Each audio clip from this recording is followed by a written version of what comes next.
Welcome back to my YouTube channel. It's me again, Madam Tweety Bird, ang madam na negosyante, ang madam na mahilig sa business. O diba?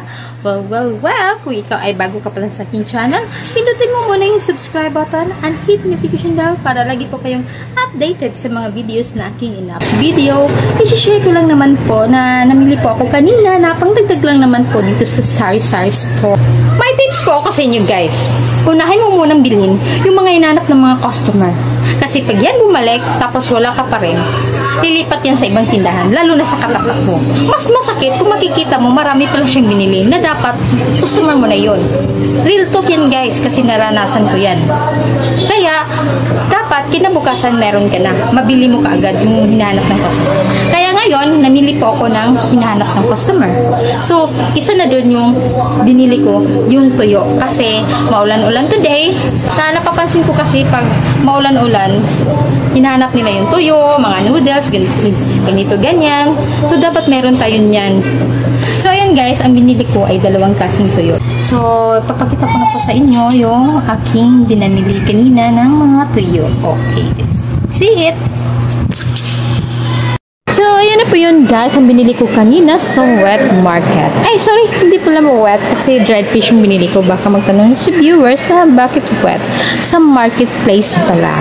Well, hindi po ako nabili sa supermarket guys kasi sobra talagang mahal.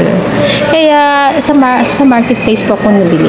So, ito na po yung napili ko na nakikita niyo naman na fresh talaga siya bago tinuyot. Kasi alam niyo naman, pag maganda yung klase, yung mga customer natin bumabalik-balik yan. Kaya ang tips ko po sa inyo guys, kung mamimili po kayo ng mga paninda, hanapin nyo talaga yung saan po kayo makakamura. Kasi pag mura yung pagbili nyo, mura din ang pagbenta nyo, diba? So magugustuhan talaga yan ni customer. Tayo, mas wise din po ang ating mga customer kasi maghanap yan kung saan po sila makakamura.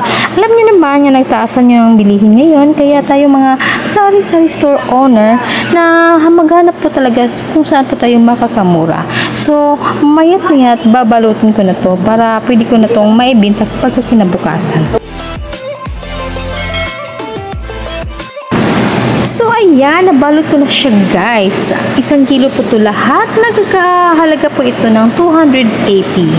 So, ang bawat balot po ay nagkalaman ng 2. So, ang benta ko nito ay 15.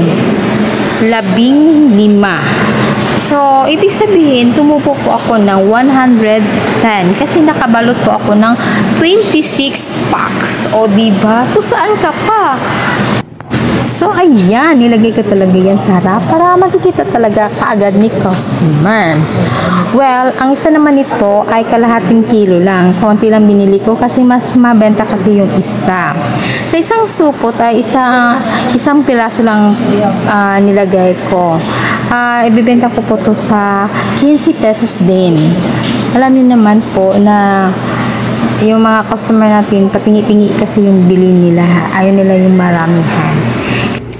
So, ang bili ko po nito guys is 130. Nakabalot po ako ng 15, tapos ang benta ko is 15 din. So, tumubo po ako ng 95 pesos dito guys. So, diba? Saan ka pa?